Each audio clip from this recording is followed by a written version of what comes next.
Tahimik ang gabi sa isang maliit na restaurant sa gilid ng kalsada. Mainit ang ilaw. Amoy mantika at bawang ang hangin. Sa loob ng kusina, abala ang isang chef. Pawisan siya, hingalin at walang tigil ang pagsasalita. "Bilisan na dyan, may order pa!"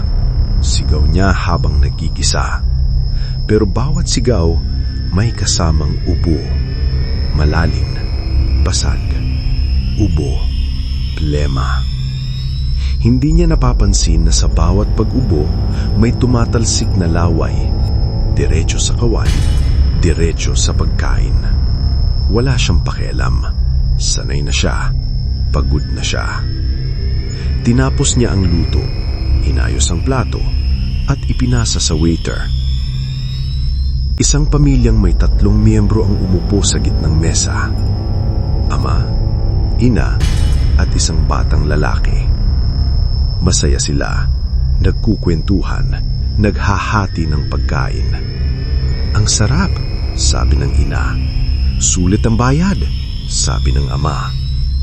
Kumakain sila ng masaya, hanggang sa ubo. Una ang ama, mahina lang, parang nabilaukan. Sumunod ang ina, mas malakas. Ang bata, napatingin. "Ma?" Biglang sabay-sabay ang ubo nila, paulit-ulit, parang may bumabara sa lalamunan. Namumula ang mukha, namumutla ang balat, at sa isang iglap, bumagsak sila sa sahig. Tahimik ang restaurant. Napatigil ang lahat. May nabasag na baso. "Tumawag ng ambulansya!" sigaw ng isang customer. Ilang segundo ang lumipas. Walang galaw ang pamilya. Tapos, biglang gumalaw ang ama. Bumangon siya ng mabagal, pero mali ang galaw. Pilay, hindi normal. Nakita ng lahat ang kanyang mga mata. Puting-puti ang pupil. Walang buhay. Sumunod ang ina. Ganon din ang mga mata. Ang bata, tumayo rin. Isang babae ang lumapit. "Sir, okay lang po ba yan?" Crunch! Kinagat ang leeg niya. Sumirit ang dugo. Sigawan, takbuhan, kagulo. Ang kinagat, umubo, nanginginig, at bumangon din. 1, 2, 3. Nagkakagatan na ang mga tao, parang mga hayop, parang mga patay na buhay. Sa gilid ng restaurant, nakatayo ang isang waiter. Nanginginig, pawis na pawis. "Zombie!" bulong niya. Mahilig siyang manood ng zombie movies.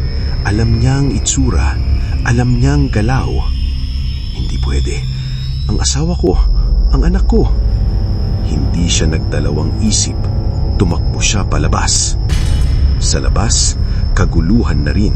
May mga taong tumatakbo, may mga sumisigaw, may mga kumakagat. Umiwas siya, sumiksik sa mga iskinita, nadapa, tumayo ulit. May humabol, isang babaeng duguan, bukas ang panga. Tinulak niya, tumakbo ulit.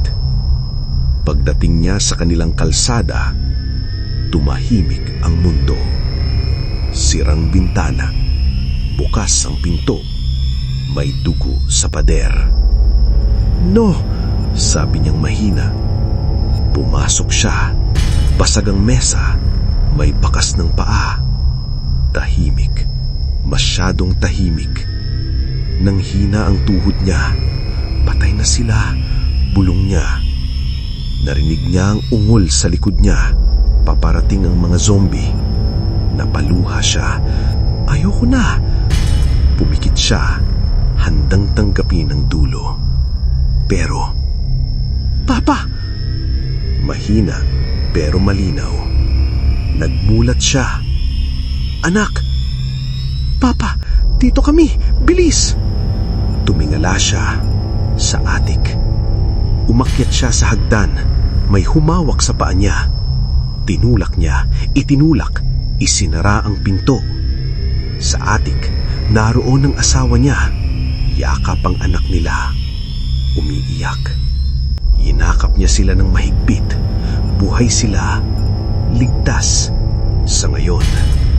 Sa labas, naririnig ang kalampag. Ungol. Galit. Huminga siya ng malalim. Tumingin sa pamilya niya. Hindi tayo susuko, sabi niya. Kailangan nating mabuhay. Sa labas, patuloy ang dilim at ang gutom ng mga patay.